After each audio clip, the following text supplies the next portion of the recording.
Bonjour Frédéric. Bonjour.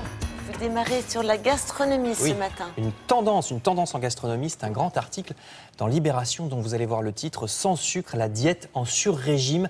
Comme d'habitude, c'est une mode qui, comme d'habitude, nous vient des États-Unis. Après le sans lactose, après le sans gluten, voici donc le sans sucre, absolument sans sucre. C'est un régime où on remplace même pas par un édulcorant, donc les plats sont vraiment moins sucrés. Zéro sucre. Zéro sucre. C'est pas bon, je crois. Alors, zéro. vous allez voir, comme d'habitude, il y a, nous dit Libé, des vedettes de Hollywood qui ont adopté à fond ce nouveau régime zéro sucre en payant très cher un gourou.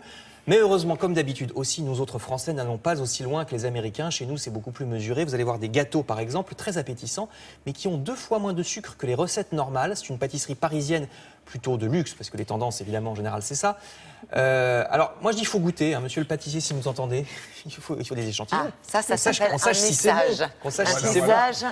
Les nutritionnistes interrogés par Libé, en tout cas, disent que c'est ça le bon chemin. Moins de sucre, oui, c'est très bien. Zéro sucre, c'est idiot. Mais non, il ne faut pas. Voilà, je crois qu'il faut au moins un sucre par jour pour le cerveau. Il faut manger de tout sans excès. Servir le cerveau. Mais de toute façon, il y en a dans les fruits. de tout, absolument. De toute façon, les gens qui se mettent dans le zéro sucre, ils vont pas tenir et au bout d'un moment, ça sera zéro autre chose. Pire, pendant le sucre.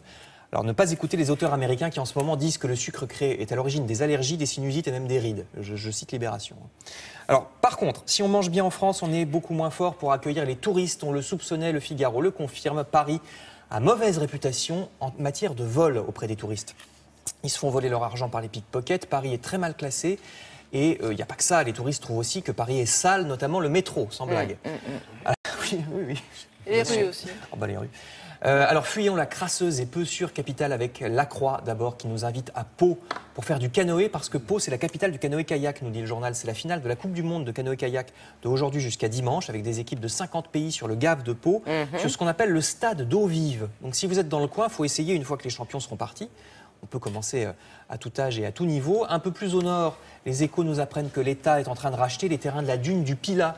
Alors c'est laborieux, oui, c'est laborieux dit le titre parce qu'il y a plein de propriétaires privés, ce qu'on ne sait pas, qui détiennent le terrain de la dune du Pilat. Donc le Conservatoire du littoral leur rachète peu à peu ces parcelles privées afin que la dune soit au niveau maximum de protection environnementale quand elle appartiendra entièrement au Conservatoire du littoral, c'est-à-dire dans les Échos.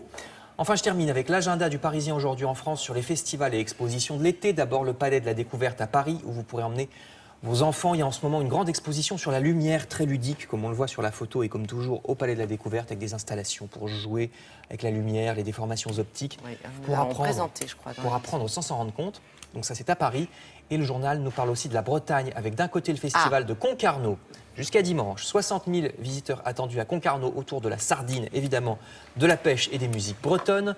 Ou bien à l'autre bout de la Bretagne, on aura fait toute la Bretagne ce matin, le très bel aquarium de Saint-Malo, superbe aquarium qui donne vraiment l'impression d'être au fond de l'océan, à faire en famille, nous dit le Parisien. Écoutez, nous n'y manquons pas. En tout cas, ce sont de très bonnes idées. Merci beaucoup, Frédéric. Nous allons